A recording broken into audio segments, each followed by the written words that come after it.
আলহামদুলিল্লাহ মাইনা গেছে, আমরা ইনশাআল্লাহ এখন যেতে পারি আপনাদের পারমিশন থাকলে। না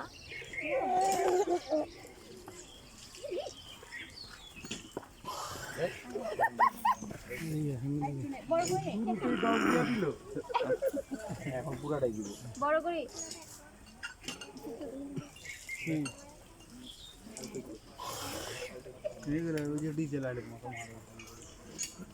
মরিচ নাই তো,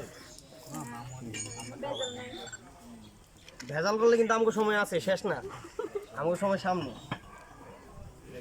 এগুলো কি এটা কাহিনী কি? একটা নিচে একটা লিখতে হবে রাখি রাখি বাইরে গেলে ভাই তুই পাইছস রে ভাই রে। ভাই লটারি নে 500 500 500 500 500